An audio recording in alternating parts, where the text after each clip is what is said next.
Oh, Oliver Whyte, what's the ARC? The ARC is a voluntary movement of people who want to help out nature a bit. So everyone has a small little patch where they allow things to grow wild, they never use chemicals, and they encourage wildlife. So it's kind of in response to the continuing decline of biodiversity and loss of all our species. So, And where does it come from, this concept? well, the woman called Mary Reynolds down in Wexford, and she's big into. It's an Irish one, an Irish thing. No, yeah, she won the Chelsea garden show one year, and yeah, she's promoting a lot of biodiversity. I suppose I would say movement really, just to get it, do our best, and be kind of guardians and stewards really of nature.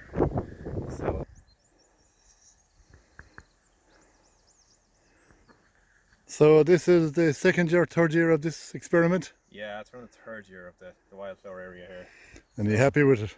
Yeah, it's come along nicely now. Daisies are dominating, but they do that for the first year or two apparently. So the guru Sandro Cafolo is telling me that they use up the nitrogen in the first year or two, and then they kind of die back and other species come through. But there's lots of stuff going on underneath it as well. So yeah, it looks very dramatic, and yeah, it'll keep changing. I keep adding in local seed that I collect as well in the autumn. Chuck that in as well with the additional seed. So. And what kind of things are going on underneath it? All the other plants are down there, so your clovers and yellow rattles and a few bits of poppy and yarrow and all that. So all the different species in there. So Now you're standing to me what looks like a huge bunch of weeds, nettles, dock leaves. What else is in there? yeah, mostly little docks in here. There's a few birch trees coming up, but they will improve the soil dramatically. So the mineral accumulation, bring it to the topsoil, decompress the soil. Nettles are really important food source for loads of different butterflies, and yeah, I think we have these perceptions that these plants don't deserve to exist, but they absolutely do. And anything that stings us or pricks us, we tend to see it as something to get rid of. I don't like them. No, there's nothing wrong with them at all. But yeah, that'd be like full of all kinds of mammals, pygmy shrews and hedgehogs and the whole lot. So it's like a mini woodland really. So yeah, it's definitely thumbs up for biodiversity.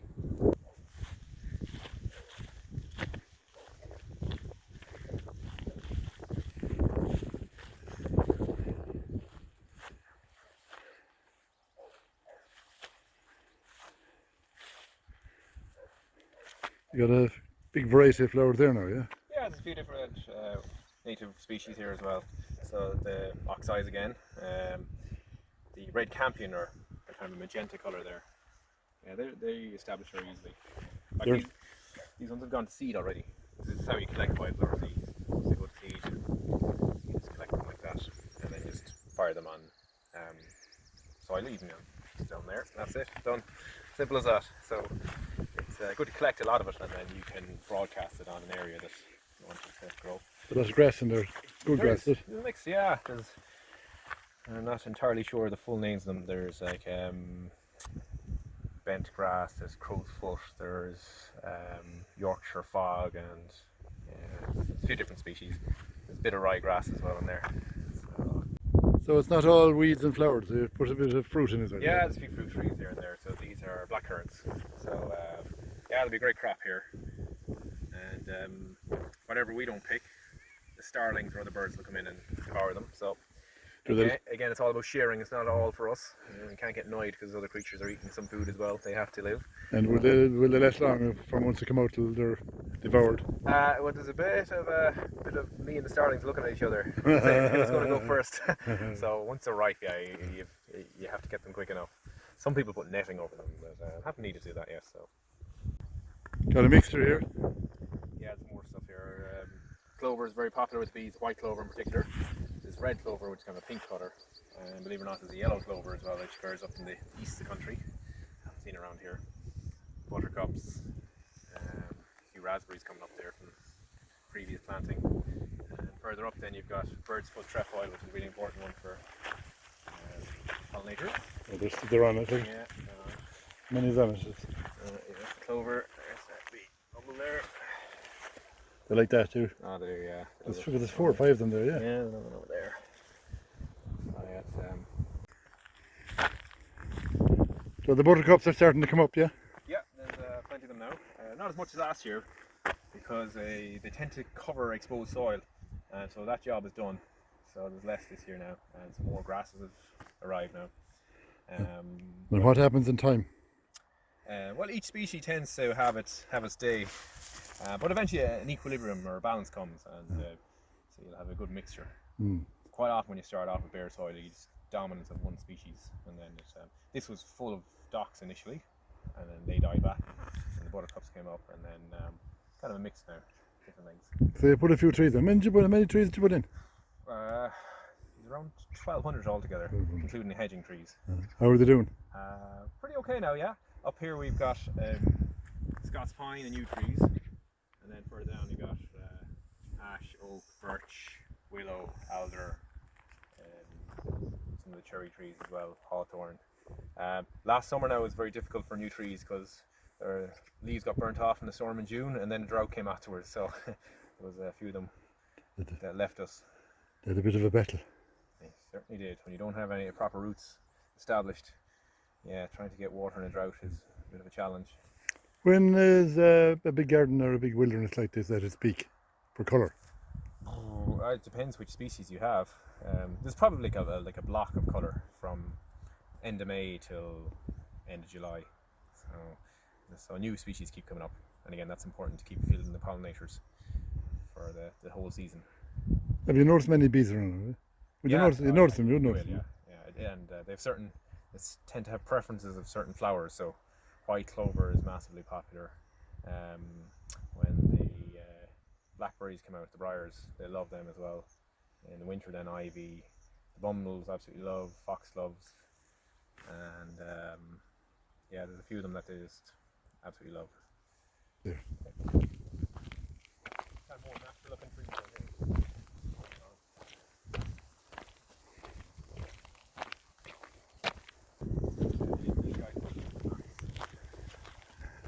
What's that? Which one is that? It's one of the umbellifers, the carrot family. So Carrot? it might be Angelica. Okay.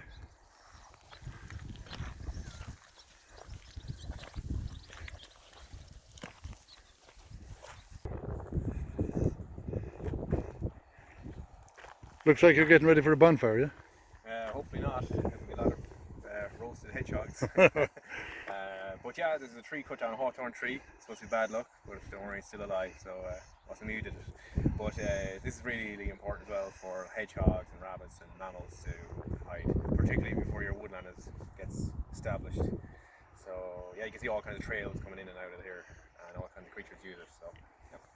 It's piles of sticks not being tidy all the time is very good for biodiversity. So yeah, this helps. And you blend in well with the Knockranny wood, you do? Well, I suppose, yeah, it looks kind of continuous. Doesn't it? Yeah, it looks like a rail track and a bit of industry down there in between us. So yeah, that part of Knockranny over there now, that would be classic commercial woodland, so it's kind of Sitka spruce, which is very poor for biodiversity, whereas the other end down there is kind of deciduous, and that's really good for biodiversity, so we want more of that. And unfortunately an awful lot of our new woodland tends to be Sitka, which is very bad for biodiversity. Have they changed their policy yet, have they? I don't know, it's very slow to. They're very much yeah, everything to do with carbon tends to be money related, so they want a product or a commercial output from it. But there's nothing more important than biodiversity, because if you lose your biodiversity of your land, fertility goes, your ability to resist floods, droughts, storms, that all goes. So biodiversity is very much underappreciated, I think, in my opinion, and people don't understand how important it is. It's not just about having a lovely wildlife to look at. If it fails, we fail. For survival. Yes.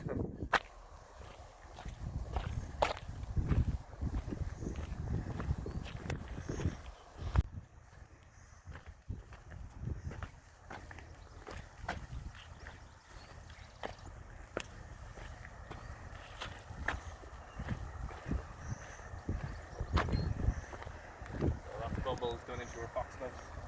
That's some display of foxgloves, isn't it? It is, yeah. And the bumbles are going in there, are they? Oh yeah, There's one there, yeah. You see them come in and out.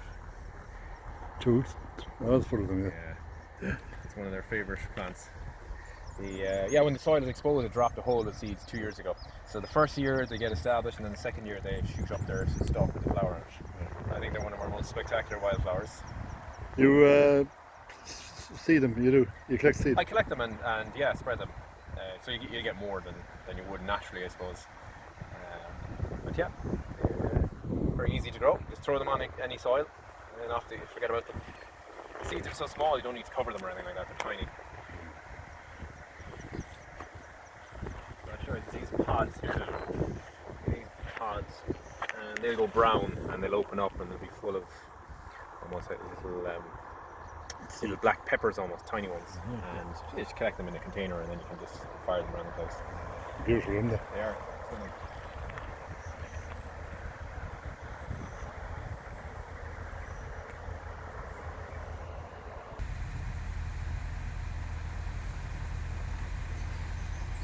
So you got a series of ponds, yeah? Yeah, there's a water source coming down the hill all year round, so underground water reserves called aquifers. Even during the height of drought last summer, there's still a trickle coming out of it. So you could tell because there was a big density of rushes. So I just dug out a few ponds, step-like manner up the way. But yeah. What can you find in there now? Ponds are number 2 on the biodiversity list of things you can do to help wildlife after native woodland. Supposedly. So yeah, loads of frogs, and this time of year the spawn has turned into tadpoles, so they're good at hiding though.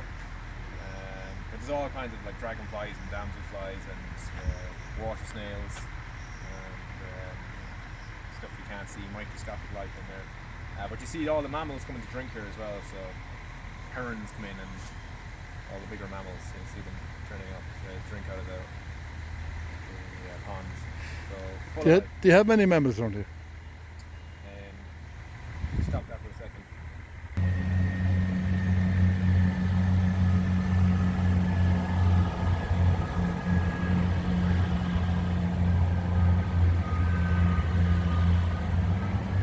Train to Dublin.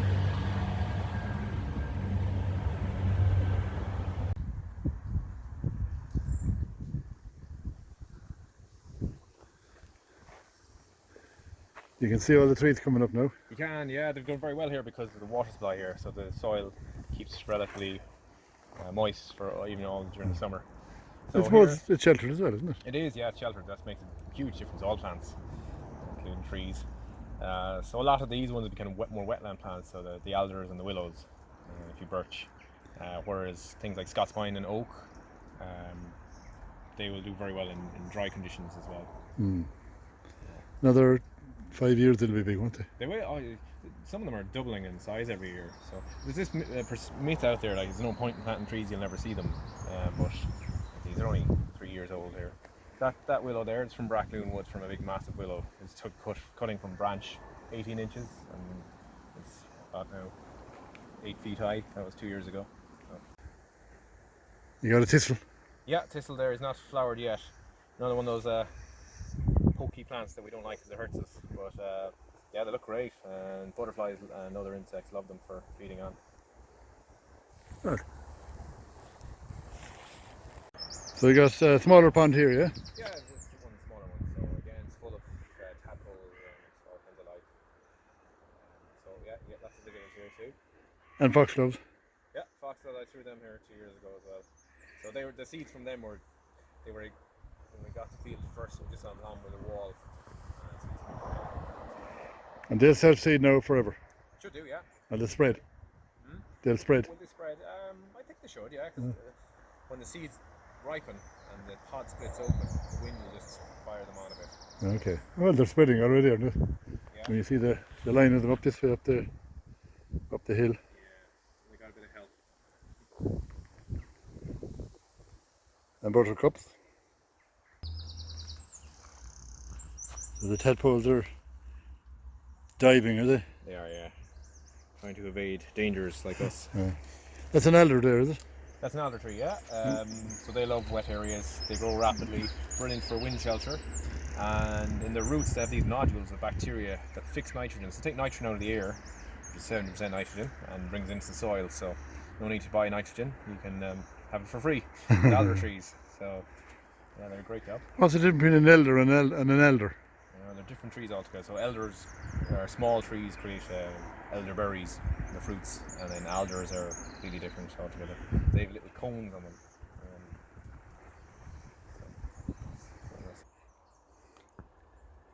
So we have a variety of flowers here now. Yep. We've got foxgloves. We've got a bit of ragwort coming up.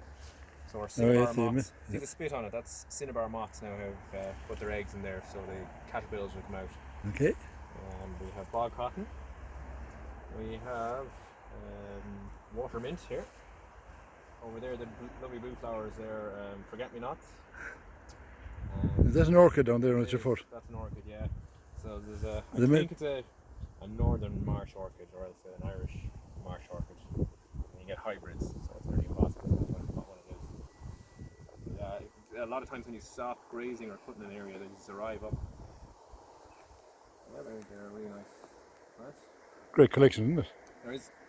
Not to mention the grass and... What's that? I don't know the name, but it's one of those long grasses that you get. Okay, yeah. The water rushes. What's the name of that colourful moth in there? That's called a cinnabar moth.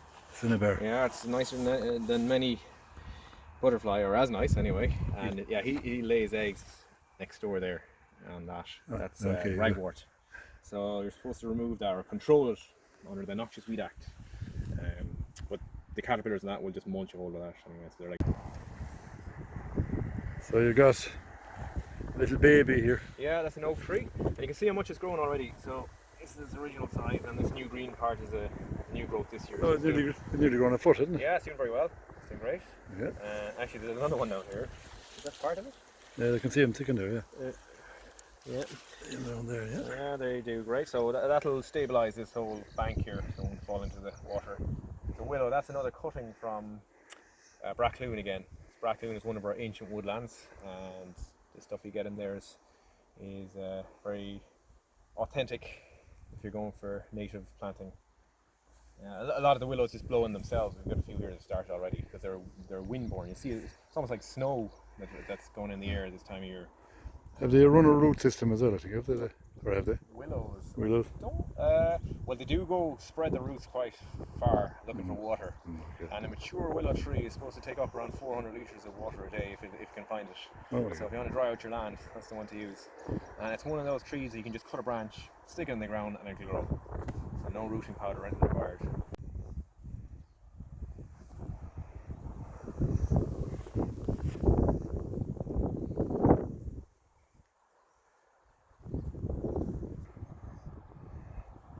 They're saying there's a bit of digging going on there, is there? There is, yeah, until the path greens up. This exposed soil is all dug by rabbits, foxes, and badgers are the three that tend to dig up. So they're looking for insects to eat.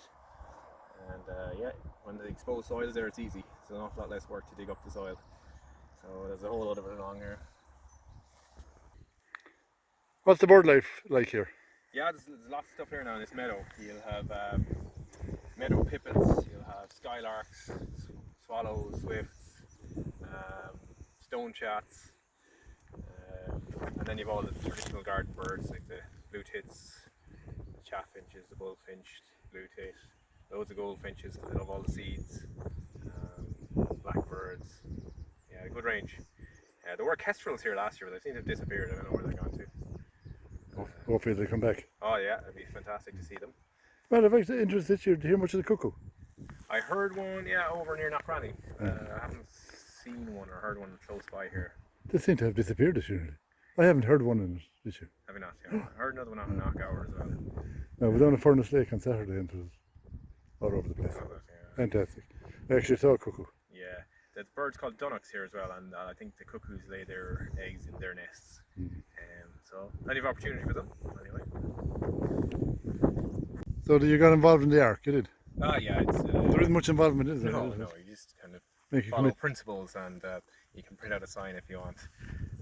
But yeah, it's really important because our loss of habitat, or biodiversity, number one on the list is habitat, number two then is chemical use.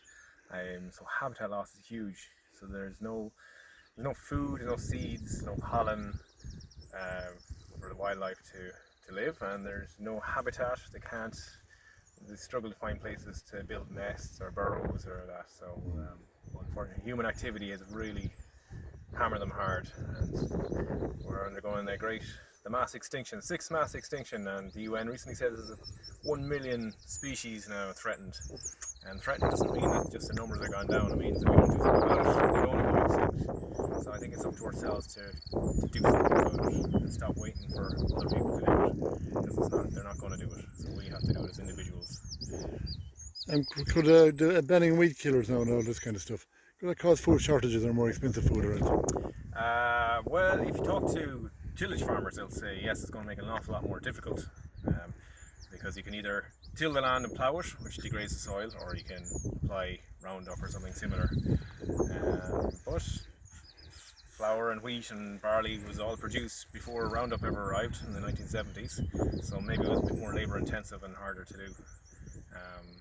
But I can't see why it can't be made the old way. Maybe it will be more expensive or a bit more technically difficult, but I think the damage been done.